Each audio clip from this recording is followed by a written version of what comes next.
Ծառուկյանի հետ կապված նաև նոր գործընթաց կա օդանավակայանում նրան թույլ չեն տվել դուրս գալ Հա, ճիշտ Իրաքից։ ասած այսօր լսեցի դրա մասին, հա։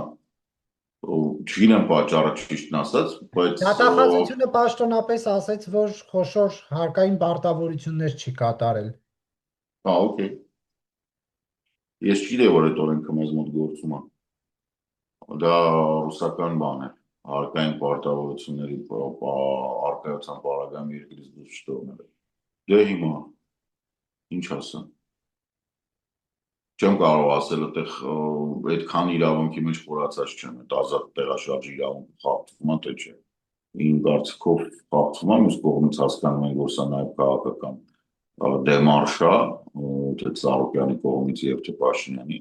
Հետաքրքիր նաև ուր էր թռնում, որտեղ եթե ինքը թռնում էր Դուբայ կամ Ռոմ, դա մի բան է, եթե ինքը թռնում էր ասենք Մոսկվա կամ Մինսկ, դա ուրիշ բան է, Ինչ։ ինչ-որ sense նյուանսներ կան։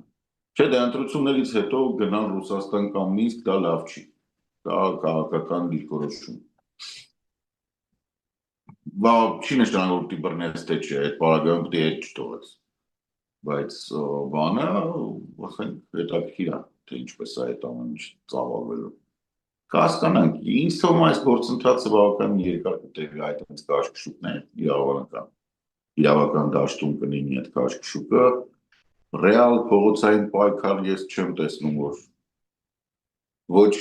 Քոչարյանը, ոչ Սամվել Կարապետյանը ռեալ Հայաստանում այդքան այն առան չունեն, որ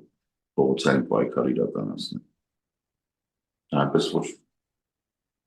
Բայց կես միլիոն մարդ իրենց քվե է տվել։ հետո ինչ։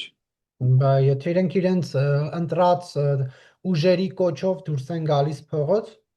Իսկ ով ասաց, որ իրենք դուրս են գալիս փողոց։ Իսկ ով ասաց, որ իրենք նայ փողոց դուրս գալը բացառապես Երևանում է աշխատում։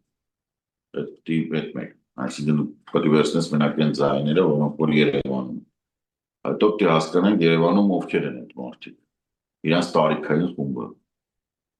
Պրոռուսական բան է, տարիքային